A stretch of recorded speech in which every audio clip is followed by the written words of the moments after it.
ओशो की सबसे बेहतरीन नैतिक कहानियों में से एक है जीवन के 4 चरण, जो मानव जीवन, आत्मखोज और आध्यात्मिक विकास के बारे में गहरे विचार प्रस्तुत करती है।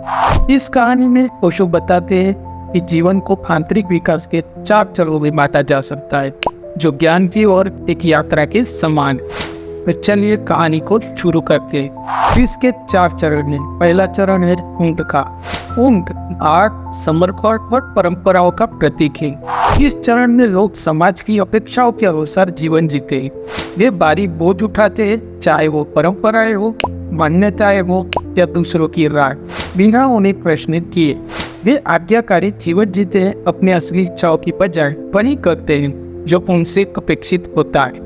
वो उस व्यक्ति का प्रतीक है जो जिम्मेदारियों और दायित्व के बोझ से दबा रहता है और आत्म जागरूकता के बिना जीवन स्वीकार करता है। दूसरा चरण सिंह का है, जो विद्रोह और स्वतंत्रता का प्रतीक है। जब कोई ऊंट बनकर थक जाता है तो वह जागना शुरू कर देता है। सिंह उन सभी नियमों और प्रतिबंधों के खिलाफ विद्रोह करता है जिनमें समाज, धर्म या परंपराएं थोपती है। यह वह चरण है जहाँ व्यक्ति सत्ता से सवाल करता है, अतीत से मुक्त हो जाता है और अपनी स्वतंत्रता और सच्चाई के लिए लड़ता है।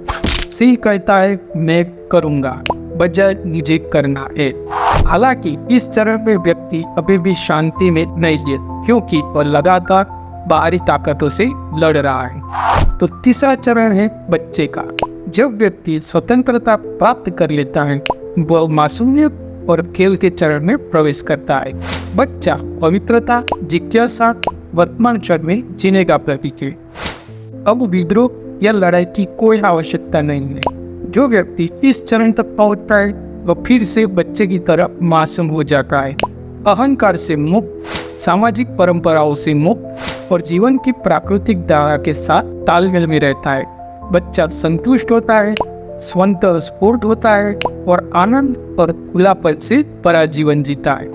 और चौथा चरण है अंतिम चरण, संत, यानी ज्ञान की अवस्था। ऊंट, सिंह और बच्चे के चरणों को पार करने के बाद व्यक्ति पूर्ण आत्मबोध तक पहुंचता है।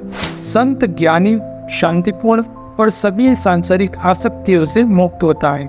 अब उसे कुछ भी साबित करने की आवश्यकता नहीं है और वह ब्रह्मांड के साथ सामंजस्य में जीवन जीता है। इस चरण में व्यक्ति समझ जाता है कि जीवन कोई युद्ध नहीं है, बल्कि एक नृत्य है। वही आंतरिक मोह और आनंद की स्थिति में जीता है और परम सत्य की तरफ पहुंच चुका होता है।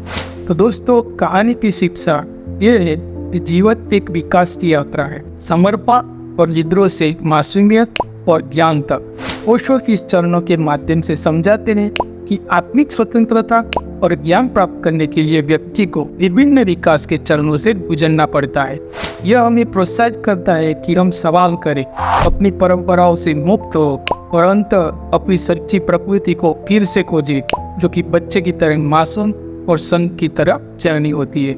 यह कहानी ओशो की आत्म जागरूकता, व्यक्तिगत विकास और आंतरिक शांति की ओर मार्गदर्शन का प्रतीक है।